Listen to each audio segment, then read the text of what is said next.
Papo no Tucupi. Oferecimento Prefeitura de Belém.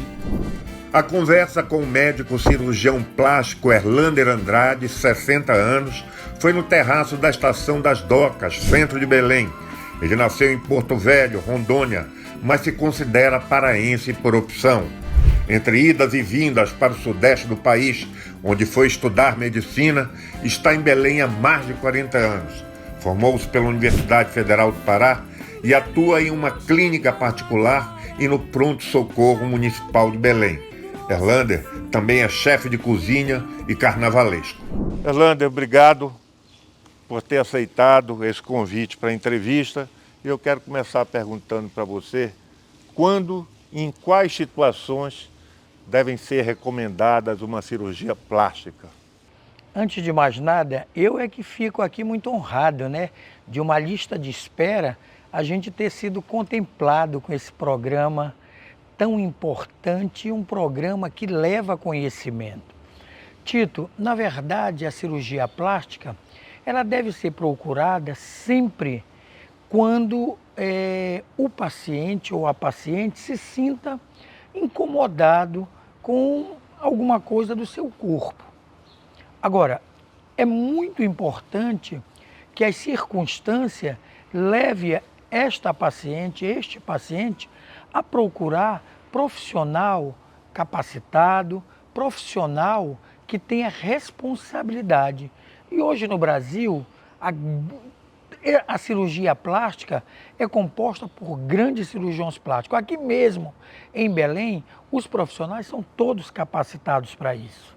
Erlander, numa situação como essa aqui, o Brasil sempre teve grandes cirurgiões, né? É conhecido no mundo inteiro como um lugar de expertise para esse tipo de cirurgia, tivemos Ivo Pitangui e vários outros.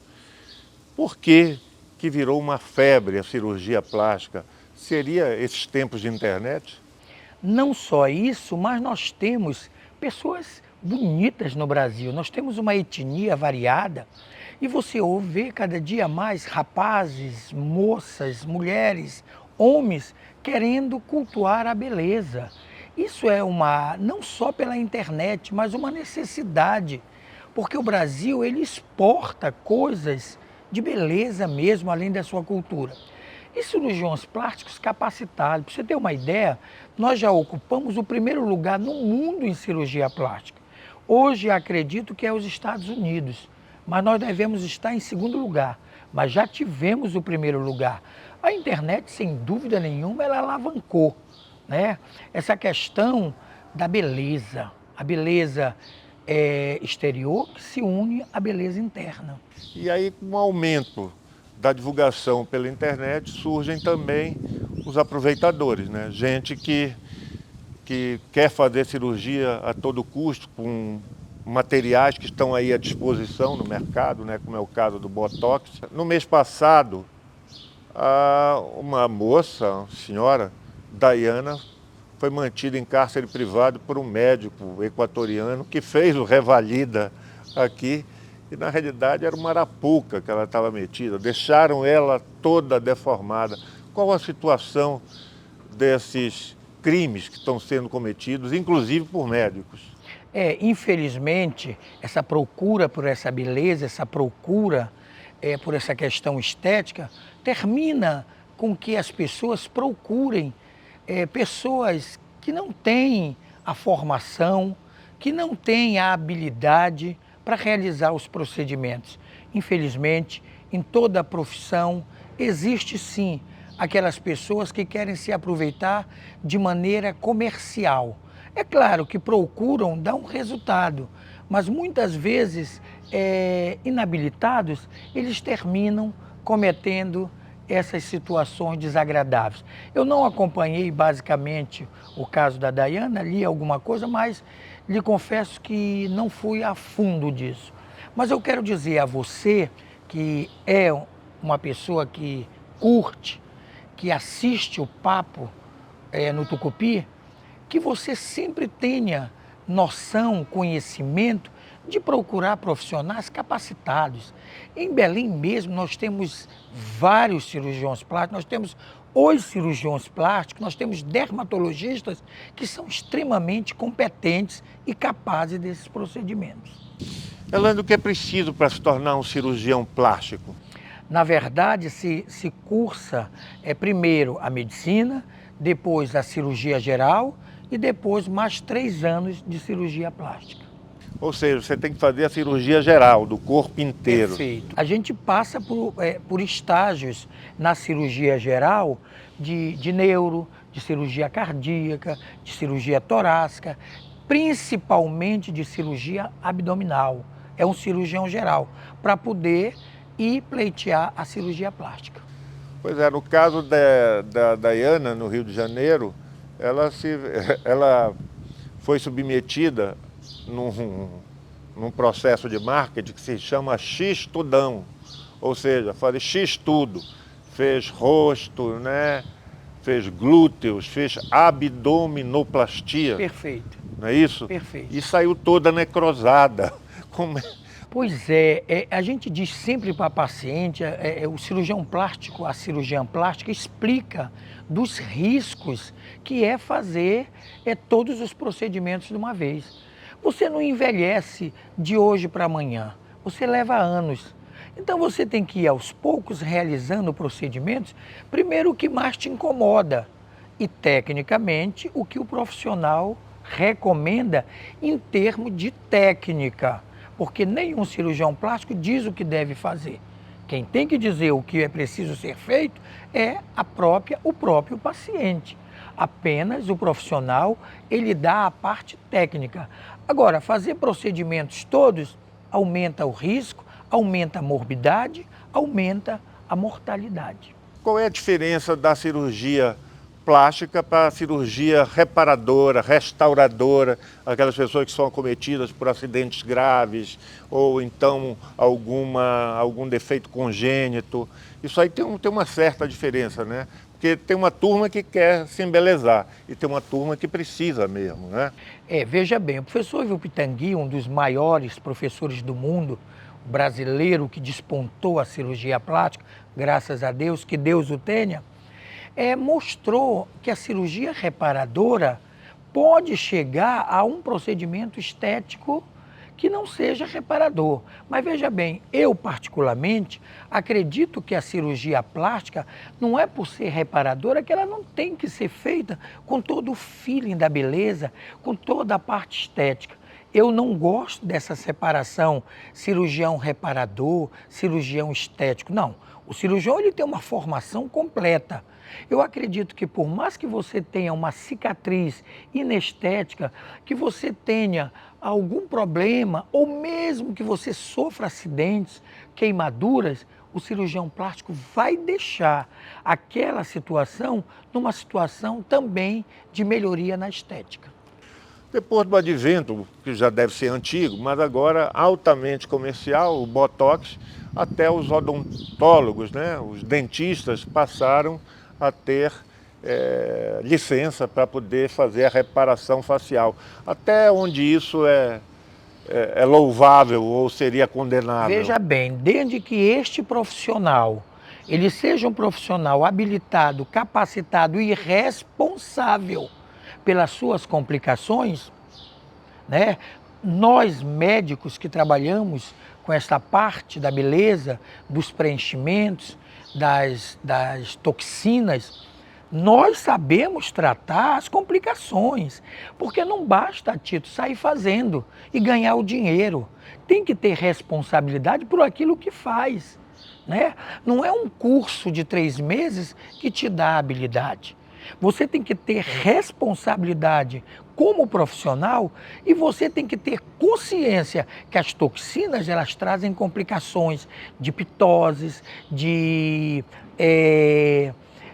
queixo caído e bocas que ficam inestéticas e tudo mais. Agora, não quer dizer que não tenham casos de problemas com também profissionais habilitados, como dermatologistas, cirurgiões plásticos. Tem, porque só não tem complicação, eu aprendi com um professor meu, Tito, ou quem não faz, ou quem mente. Mas você tem que saber tratar as complicações. Não é só querer ganhar o dinheiro com o paciente. Medicina é coisa séria. Medicina se trata com vida e vida tem que ser respeitada. Nós respeitamos o nosso código de ética, nós respeitamos os nossos conselhos regionais e o Conselho Federal de Medicina e também essa formação que nós passamos. O que é a dispitose? A pitose é a queda, por exemplo, se faz uma toxina na região periorbital, se você acometer um músculo que é importante para elevar e você bloqueia aquele músculo temporariamente, cai a pele. Então fica uma pitose palpebral. Erlander, o que é uma toxina botulínica? É o popular botox. Botox. A toxina, ela é uma substância que foi feita principalmente para tratar as paralisias cerebrais, aqueles espasmos musculares, né? E o casal Carruthers, nos Estados Unidos, descobriu que poderia ser aplicado para tratar essas rugas, para tratar esse excesso de marcas de envelhecimento. Mas tem lugares que devem e tem lugares que não devem ser aplicados. Eu te pergunto, Erlander, uma vez você me disse que quando você tivesse, porque você também atende cirurgia de reparação e cirurgia estética também no Pronto-Socorro Municipal de Belém. Há 32 anos. Pois é. E você me disse, como o Ivo Pitangui também fazia na Santa Casa, né, do Rio de Janeiro. Do Rio de Janeiro. Você me disse uma vez que se você estivesse sentindo alguma coisa, que por favor que seus amigos o levassem para o pronto-socorro municipal. Por que isso? Por que essa confiança no pronto-socorro? Primeiro porque eu acredito na instituição que eu faço parte. Eu não aceito críticas ao pronto-socorro infundadas. Se tem alguma coisa culpada, não são os profissionais de saúde. É gestão. É uma outra situação. Porque o pronto-socorro, queira ou não queira, tem médico 24 horas, tem enfermeiros, tem profissionais.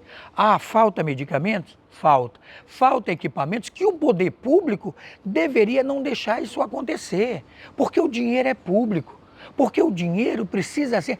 Para mim, nas instituições públicas de saúde, deveriam ter os melhores tomógrafos do mundo, os melhores aparelhos de ultrassons, os melhores cardioscópios. Tudo de melhor em equipamento deveria ser no setor público, porque é o seu dinheiro, é o meu dinheiro, é o seu dinheiro que é colocado para fazer isso. Se não tem, é questão de gestão.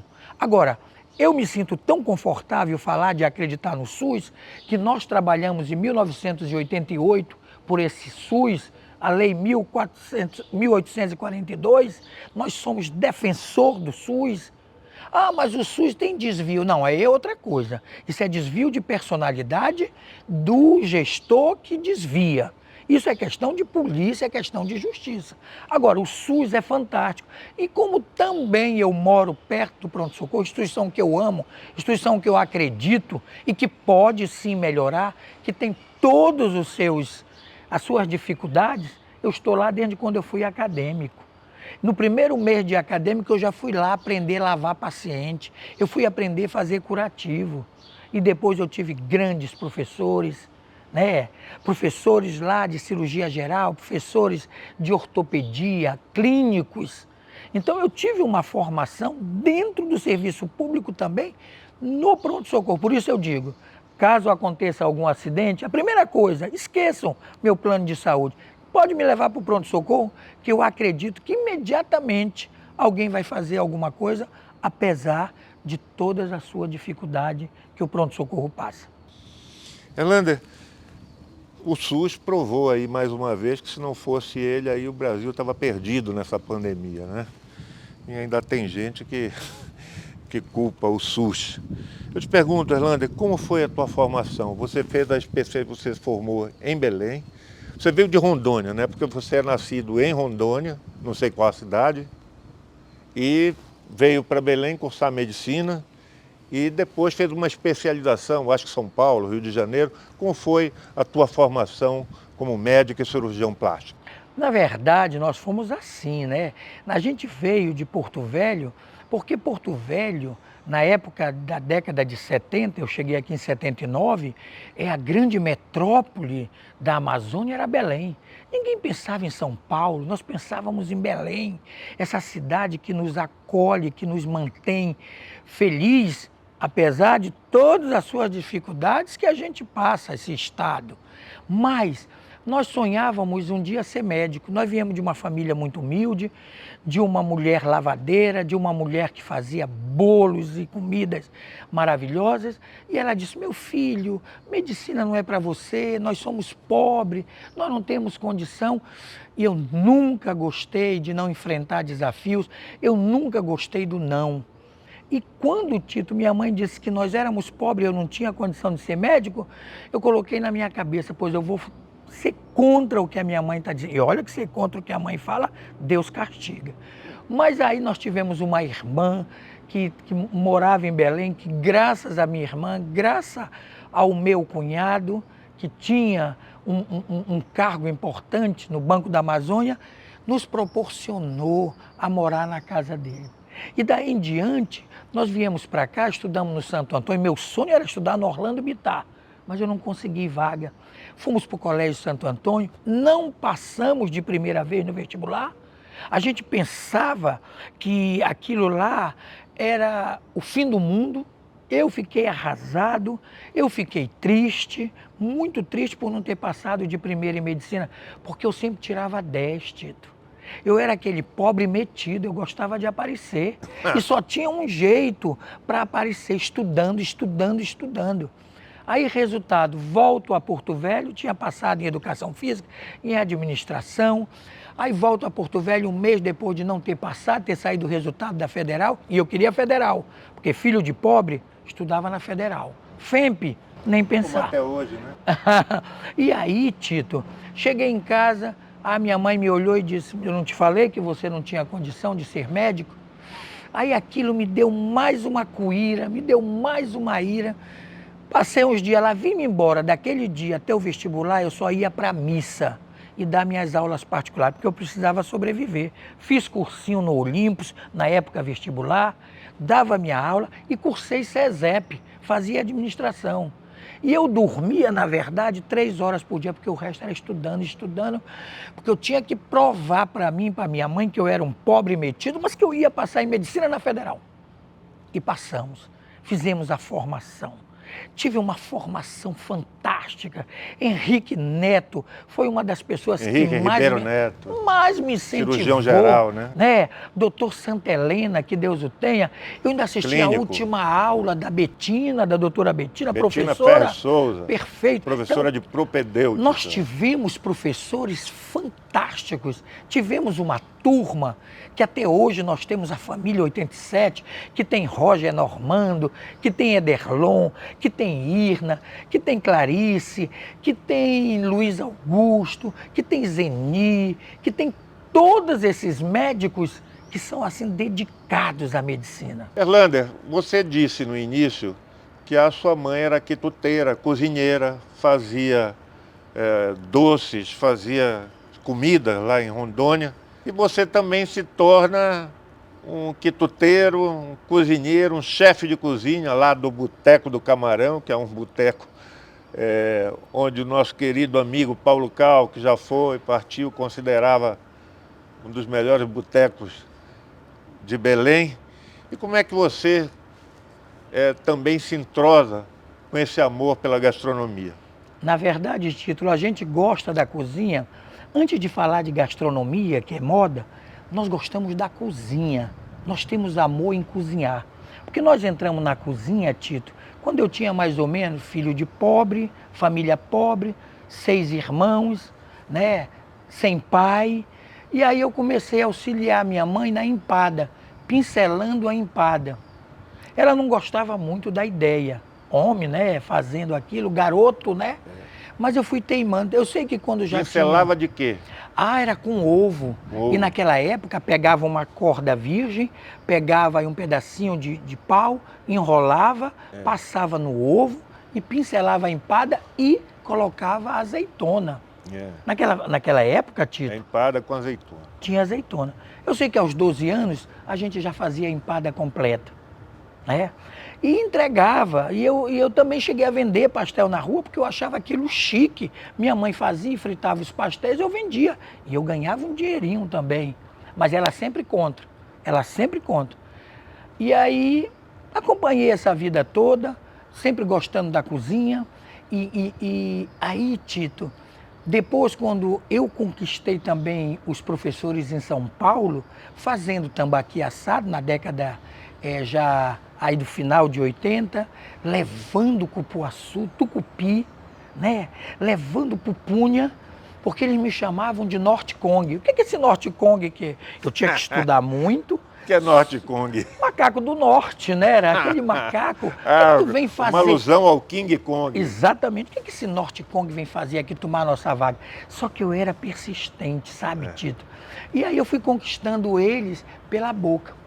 Aí eu quis também, já na década, já quando na residência de cirurgia geral, eu quis conhecer um famoso Dom Curro.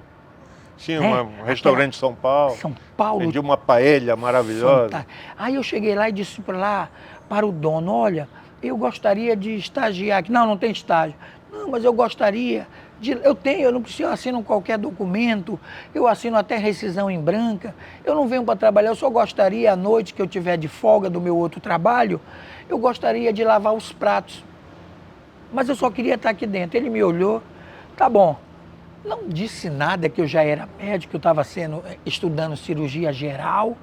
Aí, resultado, Tito, eu fiquei lá 2 anos, médico, dando plantão. Nos dias que eu tinha folga, eu corria para o Dom Curro. E o chefe espanhol foi gostando de mim, claro que através de bombom de cupuaçu, claro que através das culinárias, das coisas gostosas daqui, né, que eu levava quando eu vinha em Belém. E aí teve um dia que depois já terminei a cirurgia geral, aí eu fui me despedir. Aí eu cheguei lá com tapioca, com uma série de coisas, com açaí. Me lembro muito bem, início de 90, Tito, quando eu chego lá, aí eu disse, eu posso? Aí ele disse, tem um pedido aí para uma mesa de 11 pessoas, faça essa paeja. Aí eu prontamente, né? 2 anos, fizemos a paeja, caprichamos, demos um toque. E claro que eu fugi um pouquinho do chefe, porque o chefe estava comendo bombom de cupuaçu e ele não viu. Resultado, serviu a paeja. Tá bom. Depois que serviu, aí eu passei mais umas 2 horas conversando. Isso é importante. Resultado, eu já sabia fazer uma paeja espanhola, né? Da região dos Mouras, que é uma paeja mais com frutos do mar. Aí, Tito, eu agradeci o chefe, aí nessa hora o dono do restaurante vem, eu agradeci na cozinha, aí eu ia sair pela saída dos funcionários. Ele disse, não, hoje você vai sair pela porta principal como agradecimento do restaurante. Quando eu estou saindo, eu deparo com aquela mesa de 11 pessoas que tinha comido a paeja, que eu olho, eu não sabia se eu ia ou se eu parava. E eu tremia. Quando eu vi, eram meus professores da residência, que eu também estava me despedindo de cirurgia geral. Doutor Adnan grita, o que você está fazendo aqui, Norte Kong? Aí eu virei e disse, aí o dono do restaurante, que era amigo desses médicos que frequentavam lá, você conhece o Erlander? Esse moleque aí está se formando agora como cirurgião geral. Você é médico? Ele disse, não, ele é cirurgião geral formado por nós. Mas eu disse, não, eu nunca falei que eu era médico, senão eu não ia lavar o prato aqui dentro. E aí sentamos, tomamos vinho espanhol e foi uma das coisas mais maravilhosas. Tá bom, em toda essa minha vida... Aí você se torna, digamos assim, cozinheiro profissional. Cozinheiro, profissional nem tanto, porque ainda faltava mais coisa. Mas tá bom, fui para Rondônia, vim para cá, comecei aqui, aí um belo dia, prova para gastronomia. Fiz, passei, cursei, depois fizemos a pós-graduação, temos essa formação já há 10 anos, formação que eu quero, como gastrólogo, né? Eu quero dizer para você que Aliás, ama... palavra feia, né? Gastrólogo. Pois é, Pô, né? parece especialidade médica. Médica, verdade, né? Cara, inclusive eu acho horrível quando vejo isso. Gastrobar. Porra, parece até que é uma clínica. Perfeito, perfeito. E aí tivemos a formação, e aí nós tivemos essa conquista, aí eu divido a medicina com a gastronomia. E eu quero te dizer em primeira mão, fomos aprovados na Lei CMA para colocarmos uma escola primária de gastronomia da Amazônia. Ideia de quem? Paulo Cal, que tanto me ensinou técnicas francesas. O melhor purê do mundo francês foi Paulo Cal que nos ensinou. A cozinha digital do mestre Paulo Cal. Do Paulo Cal. E aí essa gastronomia, dizendo em primeira mão, vai receber o nome de Paulo Cal. Eita, que bacana. Com certeza, vamos lá para a inauguração. Vamos, se Deus Paulo quiser. Nós só amigo. precisamos captar o recurso que nós fomos aprovados na CMA. Então nós estamos agora lutando para a captação desse recurso, que empresa ou empresas acredite nesse projeto, que é a capacitação de 40 jovens, Tito, que vivem em situação de vulnerabilidade do narcotráfico ou em situação mesmo adversa, para sair do vitimismo, para sair de dizer, nunca me deram oportunidade. Então a gente quer capacitar nessa escola, né, através de chefes. Tem 2, 3 chefes de São Paulo, que eu não posso citar o nome, porque eles querem vir agora, estrelado, que quer vir para dar aula para esses rapazes e moças. Legal, e dentro da gastronomia, né, que é uma profissão, é uma especialidade em ascensão, né, no Brasil principalmente. Perfeito. E no norte, né, que o mundo está descobrindo a cozinha do norte. Como você disse há pouco, você abriu o Boteco do Camarão, que é para exercitar exatamente esse seu lado de cozinheiro. Como foi montar aquilo? Você foi premiado já 5 vezes pelo Estrela Azul, um concurso de gastronomia do Diário do Pará. Como é que você chegou nesse formato aí para conciliar essas duas profissões? Ou elas se batem de alguma forma, ou se entrosam de uma maneira bem razoável? Eu começo dizendo que na hora que eu estou operando com a equipe, né, maravilhosa que eu faço parte, eu penso assim, larga aquela porcaria de cozinhar. Apesar de tu estar na cozinha há mais de 40 anos, tu não sabes cozinhar, larga aquilo. É disso que tu gosta, né? É de uma cirurgia que tu faz com responsabilidade, com dedicação. E aí quando eu estou cozinhando, eu digo, larga aquele negócio de cirurgia plástica, larga esse negócio de cirurgia. Tu não é bom médico, tu precisa melhorar mais. Vem pra cá, fica cozinhando. Então eu vivo essa dicotomia, sempre, todos os dias. À noite eu estudo alguma coisa sobre cozinha, sobre comida, sobre gastronomia e tendências. De manhã, obrigatoriamente, sobre medicina. Na hora que nós estamos como médico, não existe se tratar nada à parte de cozinha, de gastronomia. À noite, no Boteco do Camarão, não consultamos ninguém, fazemos comida. Mas o Boteco do Camarão está dando tão certo porque nós temos uma equipe.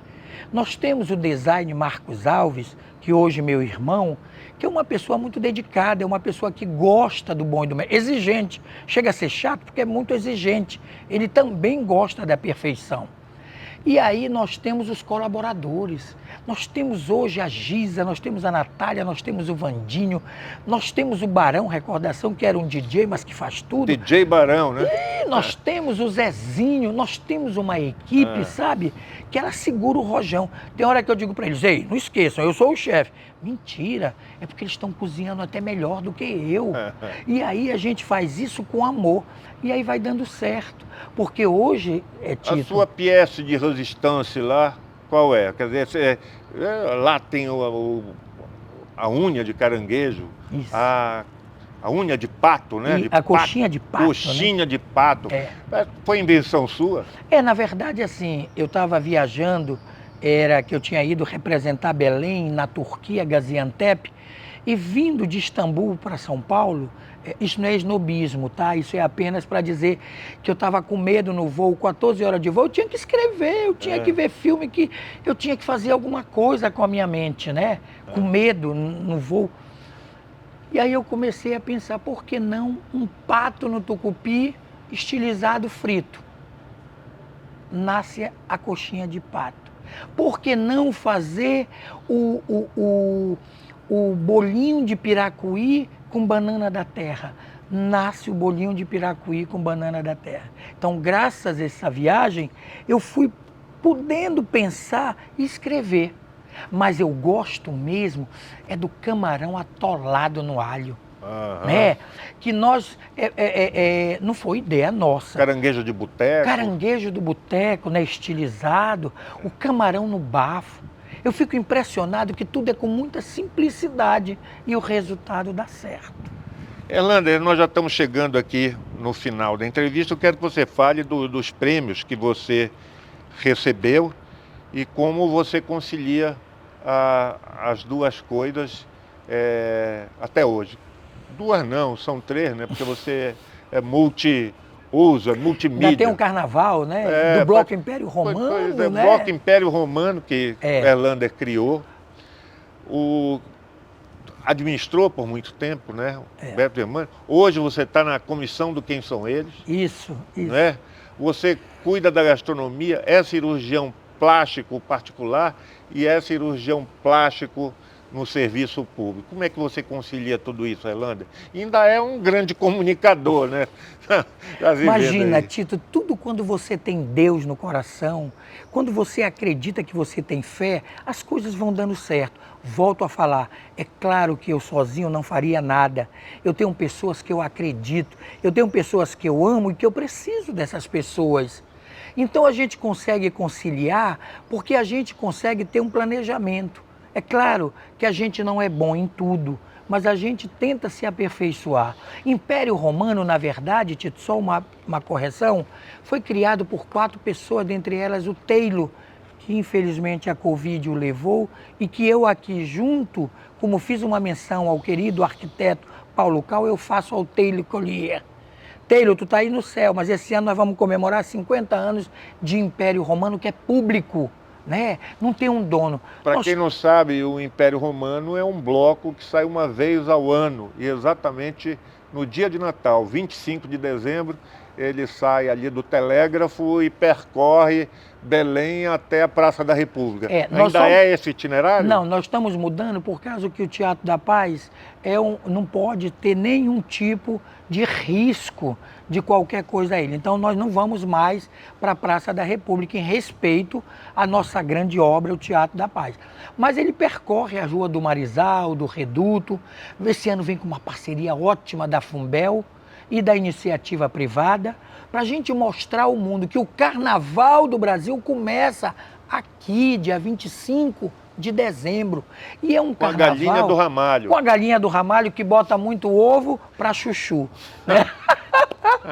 Mas a gente consegue conciliar, Tito, porque nós temos junto uma equipe. Nós somos uma equipe que nós queremos fazer o melhor pelas nossas pacientes na cirurgia plástica, pelos nossos clientes, e nós conquistamos, parabéns, eu não sei se eu posso falar, mas eu vou falar, parabéns ao Diário do Pará, parabéns à equipe do Diário, que valoriza a nossa gastronomia.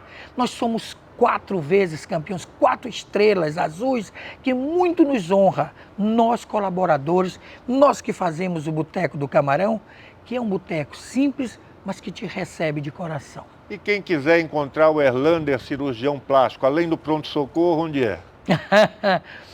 Eu não posso ficar dando endereço por uma questão de ética, claro. Mas é uma clínica belíssima na cidade, né? É uma clínica belíssima e não é difícil de encontrar, né? E se quiser encontrar o Erlander Cozinheiro, no Boteco do Camarão. Se quiser entrar o Erlander Fulião, ou ele está lá no Quem São Ele, ou ele está pensando no Império Romano. Erlander, muito obrigado por essa entrevista sua. Eu acredito, para terminar, que com esse cenário maravilhoso, com esse local, com essa beleza do Estação das Docas, obrigado, Almir Gabriel, obrigado, Paulo Chaves, que fizeram essa coisa assim, tão maravilhosa. Eu me sinto extremamente dentro do Tucupi, que quando eu levei em Istambul, em Gaziantep, lá na Turquia, que eu mostrei o Tucupi, o nosso ouro, mostrando para o mundo que aqui tem os melhores ingredientes do mundo e também quem sabe fazer esses ingredientes. As nossas amigas boieiras, as nossas tacacazeiras, os nossos cachorro-quente de esquina, isso é gastronomia paraense. Tito, honrado e feliz, esse prêmio ganho eu de estar aqui com você. Obrigado, Erlander. Quem é de Belém sabe que aqui tem mais trabalho. Tem a limpeza de ruas chegando forte a todos os distritos. Tem mais equipes nas ruas, com a contratação de 400 novos garis. Tem a ação de limpeza dos distritos do Belém Bem Cuidada. E para ficar ainda mais bonito, tem a tua participação. Acesse o nosso site e saiba mais sobre essas e outras realizações. Belém, Prefeitura da nossa gente. Papo no Tucupi. Oferecimento Prefeitura de Belém